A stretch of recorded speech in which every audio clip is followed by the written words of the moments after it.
So this is lesson 8. Lesson 8, we're going to use formulas. Now this is stuff that you've been using. How do you find the area of a circle? Oh, it's like pi r squared, right? Yes. Nice, Tori. Oh wait, I'm actually right? Yep. So now this is how we're going to use them in geometry. Okay? So let's define it first. A formula is a mathematical relationship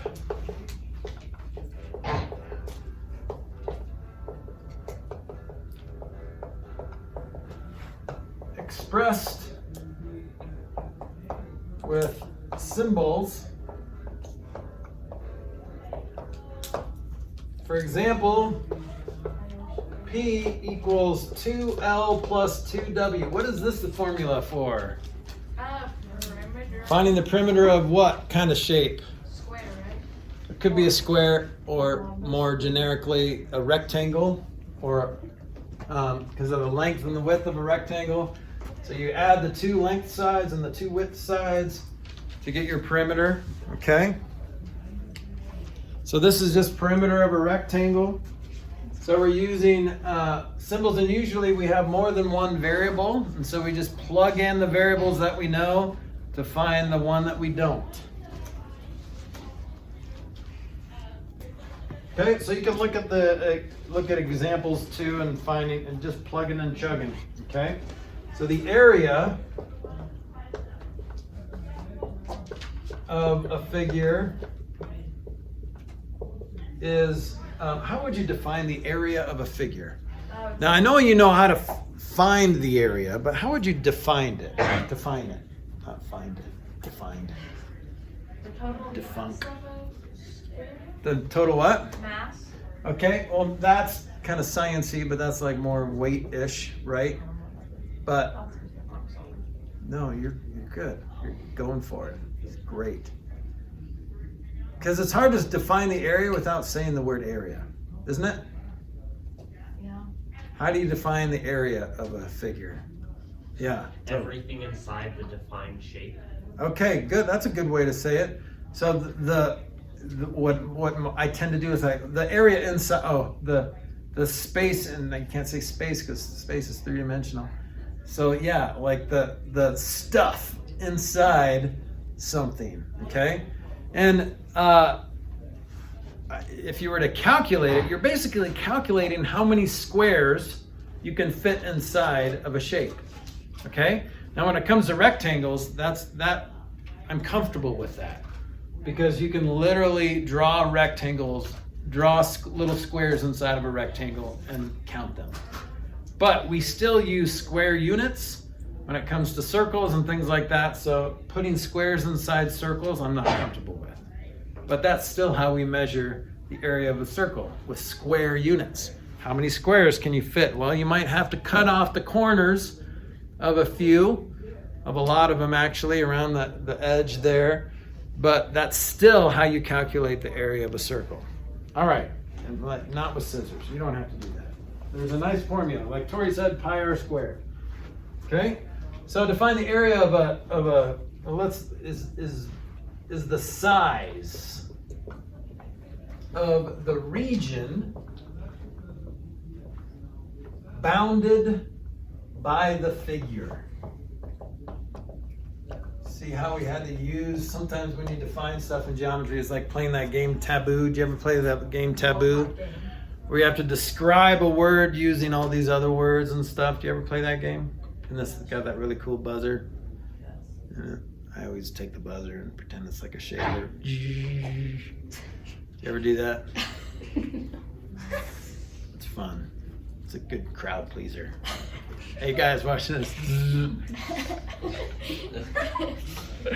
It's great. Try it. Try it. Your next game night. Okay. So, area of a rectangle is length times width.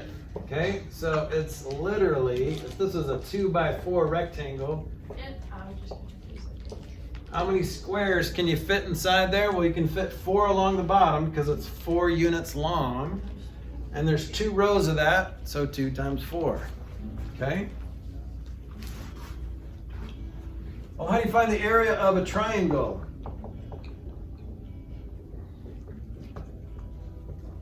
Oh, it's is it LW times half, right? Yeah, or in triangle language, we call it base times height times half, or base times height divided by 2. Okay, because when you multiply by 1/2, it's the same thing as dividing by 2. But if you look at this rectangle, if this was a 2x4 triangle, look at that. So 4 by 2, yeah, it makes sense that you would find the area of the whole rectangle if I were to make a rectangle out of that triangle. But I only want half of that rectangle, so I cut it in half or multiply it by 1/2. Okay? So triangle area equals 1/2 base times height, or base times height divided by 2. So far, so good? All right, here's another formula that we've used a lot. This is Theorem 8.1 in this book, but it's called the Pythagorean Theorem. I know this. You guys are probably pros at this right now. Okay? Now, I know you know how to define or say the Pythagorean theorem. Most of you. What is it?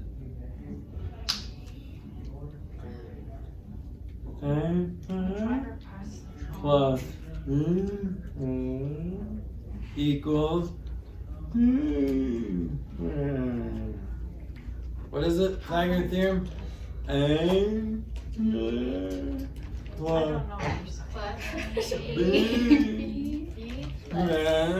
Equals. AC. Like AC/DC. Like No. AC/DC. All right, I'm gonna just start from the beginning. You guys are rusty. It's okay. It's cool. So the scarecrow, after he gets a brain in The Wizard of Oz, quotes what he thinks is the Pythagorean theorem, but it is wrong. And it's embarrassing. Like the director of that movie, like it's okay, you know, maybe he didn't go to school or dropped out after 6th grade, whatever. But the scarecrow is like, okay, let's see if I can do this. Oh, it's C equals The sum of the squares of the 2 sides of an isosceles triangle is equal to the sum of the square of the 3rd side. I'm smart. No, he's not, because he said isosceles triangle. It's a right triangle. It's not an isosceles triangle. Is it C equals A squared plus B squared? C squared equals A squared plus B squared. So we know it as A B equals C. Okay, but what does the A and the B and the C stand for? So in the Pythagorean theorem, it's got to be a right triangle. The legs are A and B, and the C, what's that called? Oh, base and first. So this is a leg. This is a leg. What is the name of that 3rd side of a right triangle called? The longest side, the side opposite the right angle, starts with an H. Height.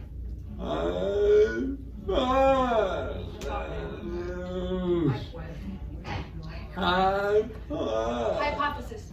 Close. I said hypotenuse. Hypotenuse. I Hypotenuse. said that. Like. Did you? I'm sorry. And you like didn't say anything, so I just assumed it was wrong. So I was like, okay. Hypotenuse. Okay, so this is what the theorem says. However, you can't just say A squared plus B squared equals C squared. That doesn't help anybody. But if you say this is what Pythagoras, that was his actual name, the sum of the square of the lengths of the legs, we're going to call them A and B, of a right triangle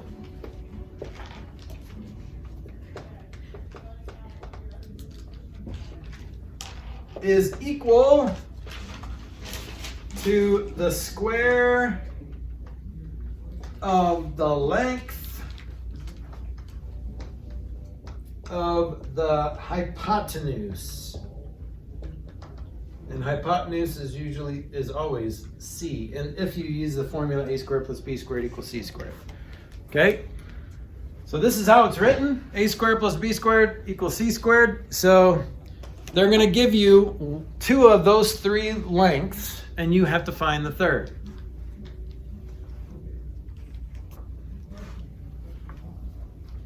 Okay?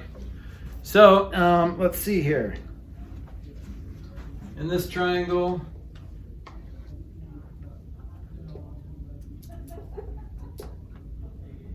see if you can find C. How do you find C? Well, plug it into the Pythagorean theorem. What's A, what's B, and what's C? So a squared plus b squared, so you just gotta square it, and then Okay, so which one's A, which one's B, and which one's C? a is 4, b is 3, and then c is whatever. Yep, so A and B are reversible. It doesn't matter what you choose for A and what you choose for B. But C is always C. C is always the longest side in a right triangle. It's always the side opposite the right angle. Okay? So hypotenuse is a lot longer than the word leg. So think about it like that. Hypotenuse is always the longest side. Okay? So let's simplify this. What's 4 squared plus 3 squared? 16 plus 9. 16 plus 9. So 25 equals C squared. So is that our answer? No. So how do you figure out what C is? If C squared, square root it, screwed it. So C equals the square root of 25, which is 5. Okay. So this is a pretty easy one. This is a well-known right triangle. We call this a Pythagorean triplet because all three sides are nice, juicy, natural numbers. They're not decimals or anything like that. Okay? So that's called a Pythagorean triplet. So 3, 4, 5 triangle is what we call it. If you double each side, you get a 6, 8, 10 triangle. That is nice, and that's also a Pythagorean triplet. Okay, let's see if it gets tricky in our example. So let's look at example 3 up here on the screen.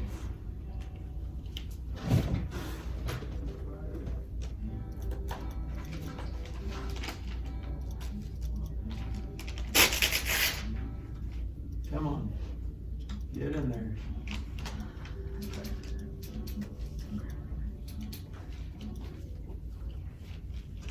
All right, example 3. So we're using the Pythagorean theorem.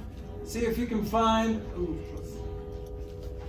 See if you can find that third side. Go. Wait, what? Example 3? What Yep. are the numbers? 12 and 5? 12 and 5. Yep. So the legs are 5 and 12. See if you can find that hypotenuse. Right. That's the only side you're missing.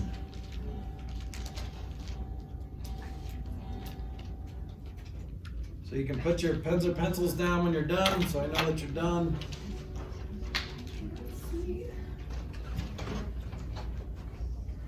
I'm going to stop the video. Make sure you do examples 3 and 4. Flack man, give me some math and I'll give you some flack. Flack man.